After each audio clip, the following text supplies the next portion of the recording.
guión de preguntas, porque este es un tema muy personal que nos ha pasado a todos. Yo recuerdo que cuando salí de colegio probablemente rechazaron mi currículum unas 50 veces antes de llegar a trabajar a mi primera empresa. Y bueno, es toda una experiencia. Realizar un currículum, un buen currículum, es algo que vamos a aprender hoy junto a Marlene Méndez, quien es Job Advisor y tiene muchísimo conocimiento de todo este tema. Muchas gracias por estar con nosotros. Buenas tardes. Muchísimas gracias, Pablo, por invitarme. Bueno, primero esta pregunta que creo que es la más dura, pero ¿por qué rechazan mi currículum las empresas? Generalmente el currículum es rechazado porque la persona no adapta el CV a la oferta laboral. ¿Qué quiere decir eso? Que cuando la persona de recursos humanos está publicando, tiene ya un prototipo de qué es lo que necesito, qué experiencia es la que necesito, cómo necesito que la persona tenga algunas características o algunas habilidades, y la persona generalmente, no sé si te ha pasado, que lee la oferta y dice, ah, sí, yo sé hacer todo esto, pero manda el mismo currículum que hizo hace 5, 6, 7 años a la empresa. O tengo 4 de 10 cualidades que piden, entonces digo, tengo 40% de posibilidades de pegarla, Exacto. Cuando al final, ahí no, ¿verdad? Exacto, entonces el currículum tiene que ser primero adaptado a la oferta laboral, pero sobre todo tengo que saber qué es eso que la empresa necesita y cómo yo puedo ofrecérselo y utilizar esas palabras claves para que el reclutador pueda hacer el escaneo del currículum, o la inteligencia artificial también puede hacer ese escaneo del currículum y que pueda llegar a la siguiente fase, que es lo que todos esperamos, que es la entrevista. Yo siento que todos deberíamos de ser expertos en alguna manera en mercadearnos a nosotros mismos, porque somos un producto, aunque suene feo. O sea, somos seres humanos, pero nos vendemos como un producto en el mercado, ¿verdad?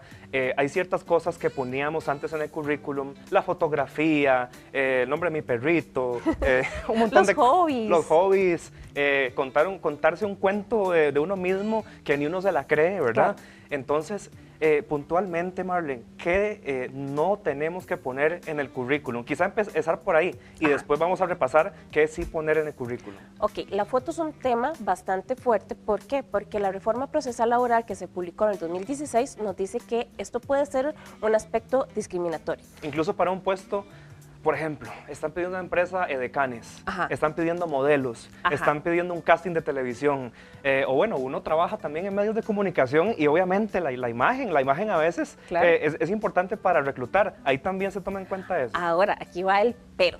Generalmente no tienes el deber de poner la foto, sin embargo, en algunos anuncios te piden que por favor pongas la fotografía porque tienes una imagen que proyectar.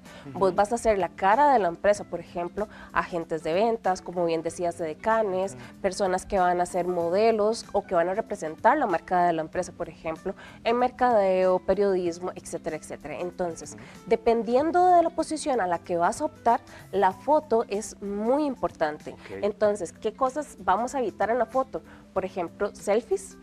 Vamos a cuidar muchísimo la locación. Hemos visto currículums con fotos que son tomadas en el baño, currículos que son tomados en la foto en el carro, etcétera, etcétera. Entonces, tampoco tenemos que hacer una gran inversión, por ejemplo, en un fotógrafo. Si se puede, es fabuloso, pero si no, entonces es cuidar muchísimo, por ejemplo, la luz, que sea un fondo, ojalá que no tenga distractores, que pueda ser un tono bastante neutro, ojalá una pared blanca o naturaleza, o una foto bastante dinámica de nuestro puesto de trabajo. Por ejemplo, si vas a ahorita poner una fotografía de tu quehacer actual, muy importante que se vea la sala de redacción, por ejemplo, de fondo, pero lo que vamos a hacer es difuminarla para que el centro de atención siempre seas vos.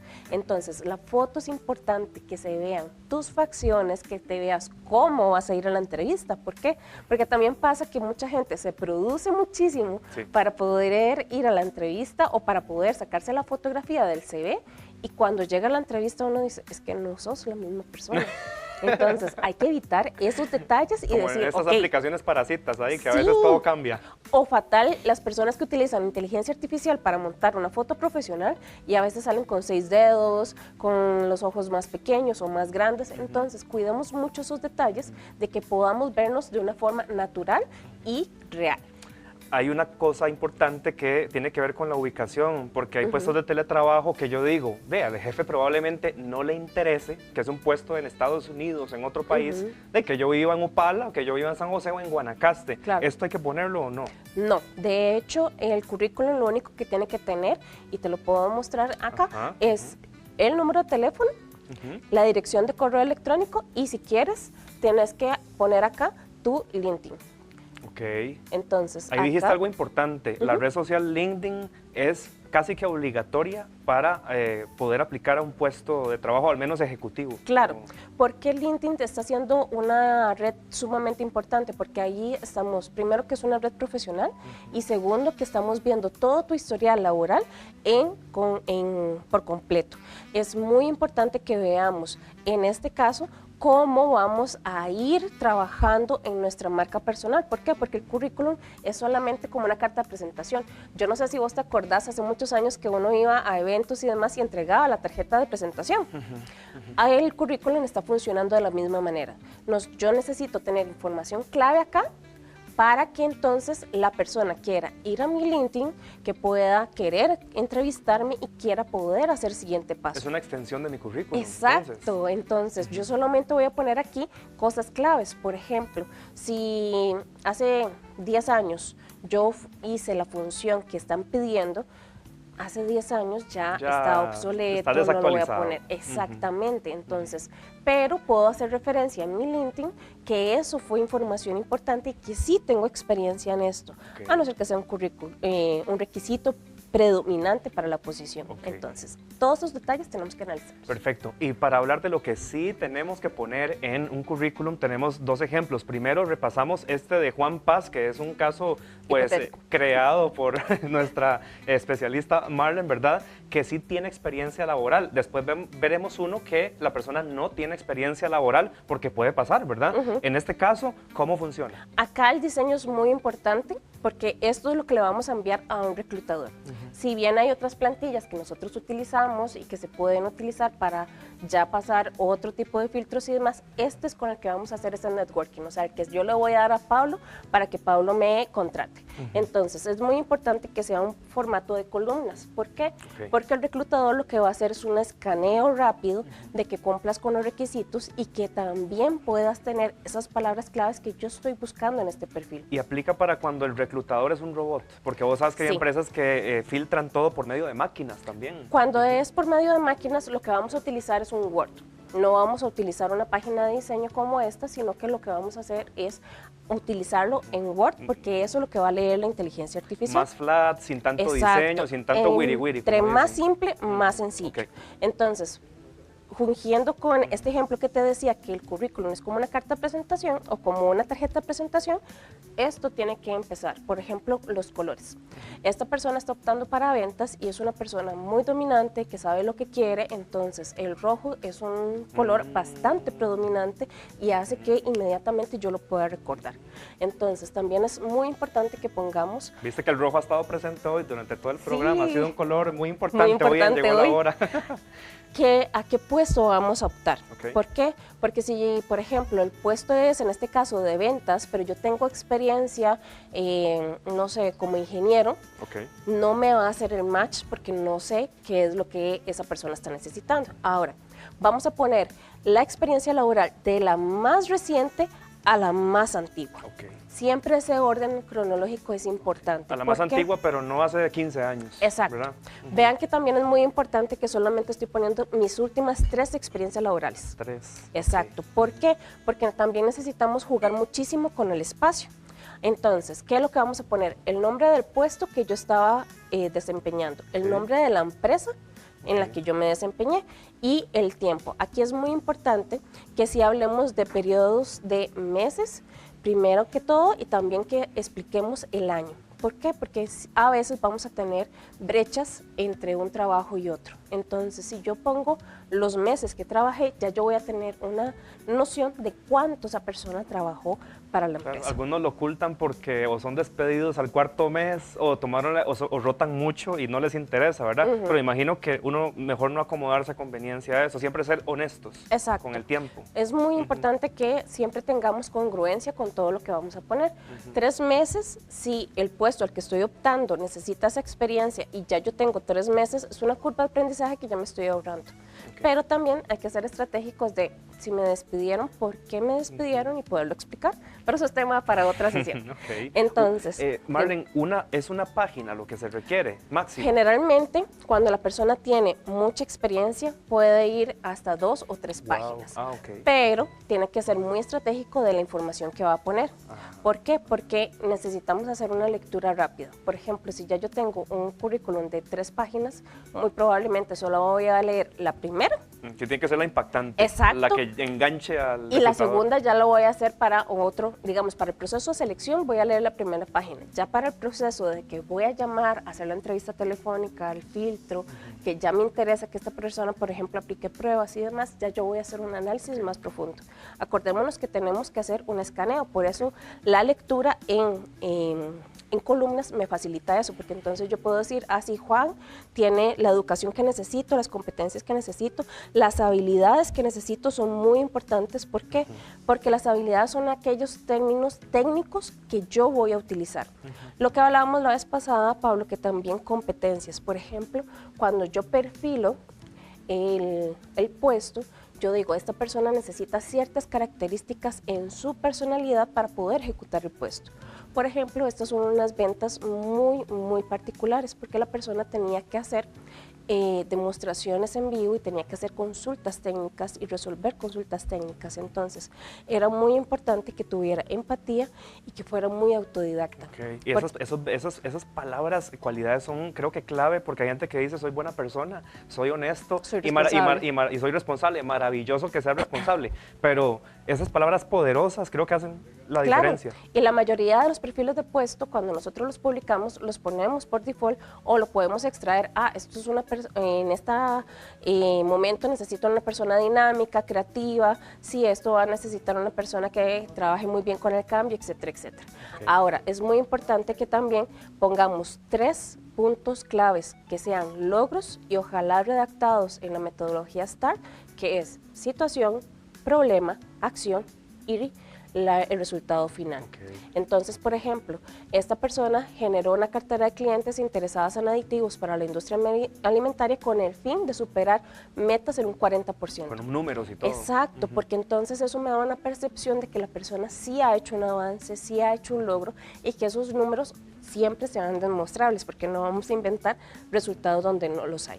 Fantástico. Bueno, a grandes rasgos, ¿verdad? Porque se podría analizar por mucho tiempo más, es Juan Paz, que es una persona que ha trabajado, que ha tenido experiencia laboral, pero que tal vez si pasamos a analizar, Marlene, una persona que probablemente viene saliendo de la universidad o por alguna razón no ha tenido la oportunidad de tener experiencia laboral, que se llama Juana de Arco. Aquí hay un factor muy importante, Pablo, que es que el nombre tiene que ser bastante legible. Aquí usamos tipografías y entonces esas tipografías hacen que el nombre no sea tan claro. Eso está mal hecho entonces. Exacto, se ve muy bonito, pero necesitamos tener algo más concreto y que sea legible para la persona. Entonces, siempre es muy importante que en este caso, como la persona acaba de salir de la universidad, que demostremos cuál ha sido nuestro historial académico. Y aquí sí vamos a poner, por ejemplo, que somos, de qué colegio nos egresamos, de qué universidad nos egresamos. No necesitamos poner la escuela, el kinder, el 9º grado. ¿Por qué? Porque eso es una información que ya por default yo puedo asumir que si ya estás en un nivel universitario es porque pasaste por todas estas.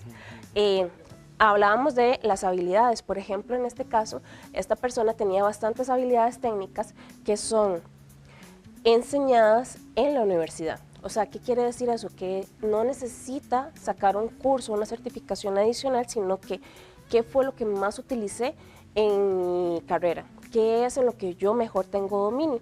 Si nosotros podemos hacer la inversión en una certificación de tecnologías ágiles, Scrum, etcétera, etcétera, esto va a ser muy importante, pero si no, con lo que ya manejemos.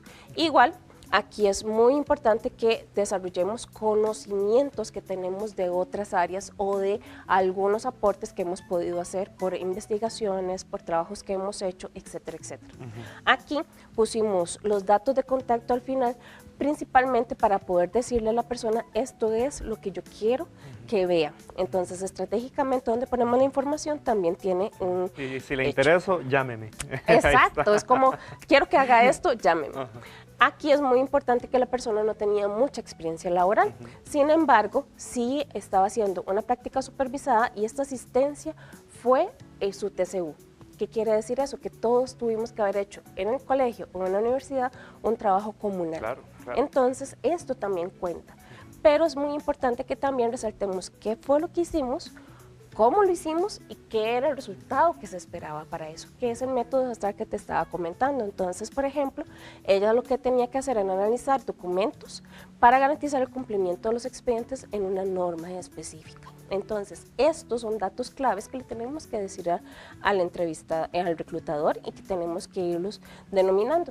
Hay otra cosa muy importante, Pablo, que es el perfil profesional. Anteriormente, nosotros hablábamos de perfil profesional como que soy un profesional de tantos años que está interesado ambicioso para trabajar en la empresa tal. Ujú. Ahora el perfil profesional tiene que ir muy ligado a qué es lo que vos puedes ofrecer, por qué estudiaste esa carrera, cuál es tu área de expertise y qué es lo que vos le vas a resolver a la empresa si te llego a contratar. En un parrafito de ¿cuántas líneas? 3, 4 líneas máximo. No una Biblia, entonces, porque hay gente que probablemente hasta por ignorancia, y es bueno decirlo, a veces uno ignora diferentes temas, y por eso es bueno tenerte aquí, pero hay gente que se emociona o al final termina rellenando un currículum porque sí, para rellenar la página, cuando vos nos estás enseñando a poner exactamente lo que tiene que ir ahí. Y eso pasa muchísimo con las plantillas que se tienen que llenar. O sea, si ustedes ven aplicaciones, te dicen, ay, ¿cuáles son tus hobbies? Sí, y pon tu número de cédula y pone dónde vives. Sí, fatal. Ya eso viene predeterminado y lastimosamente viene predeterminado para países que no son Costa Rica en la mayoría de los casos. Entonces, un perfil profesional donde me digas, mira, tengo habilidades en esto y me gusta hacer esto y puedo ayudarte en esto, es la clave para que entonces yo como reclutador diga, esta persona me puede servir para esta posición. Ya viendo todo esto que nos acabas de aportar, valiosísimo, Marlene, listos ya los currículums, se entregan físicos en la oficina, porque esto es importante también saberlo, en el 2025 cómo va a funcionar, llave malla, correo electrónico, poner el currículum, hay gente que pone currículum en LinkedIn también, Sí. Mucha gente lo hace, de verdad. ¿Cómo entregar el currículum? Ok. Ahorita la tecnología y todo el tema ambiental nos está enseñando a ser más rápidos con la información. Digitales. Entonces, si el currículum lo tenemos en digital, en PDF, es mejor enviarlo en correo. ¿Por qué? Porque el papel se pierde. Y generalmente nosotros no vamos a estar imprimiendo currículum, sino que vamos a estar enviando archivos, entonces que se tengan digital. Ahora, los currículums que se participan, por ejemplo, en ferias de empleo y currículums que ya vamos a hacer una exposición y que necesitamos recibir currículums para tener en nuestra base de datos, sí es importante llevarlos en una llave malla o llevarlos en físico. ¿Por qué? Porque ahí entonces yo te lo entrego personalmente, pero vos me estás viendo cara a cara. Necesito que la persona me recuerde. Ahora, si se publica una vacante en LinkedIn, es muy importante que nuestro currículum sí esté subido ahí en el lugar correcto, que es en la parte de empleos, y también lo podemos, como ya también lo estamos poniendo en todo nuestro perfil profesional, que esté ordenado, adaptado y actualizado, porque ¿hace cuánto no actualizan las personas el currículum? Yo les recomiendo que por favor lo hagan una vez al año. ¿Por qué? Porque se te olvidan cuáles son los proyectos que hiciste, cuáles son los logros que hiciste, en qué proyectos trabajaste y demás. Entonces, una vez al año, no hace daño. Sí, ¿no? Y se puede mejorar cada vez más el currículum, Marlene. Muchísimas gracias por haber estado acá. La verdad, mucha información valiosísima para nosotros en Llegó la Hora y esperamos que para ustedes los televidentes también, tus redes sociales y tu contacto para que la gente también Principalmente en LinkedIn me pueden encontrar como Marlene Méndez Leiva y ahí me pueden encontrar. También estoy en Instagram como marlen.jobadvisor y siempre me pueden encontrar también en mi página web que es jobadvisorservices.com. Perfecto, muchas gracias Marlene Méndez, Job Advisor, y que disfrutes tus vacaciones también. Muchísimas gracias. Bien, nosotros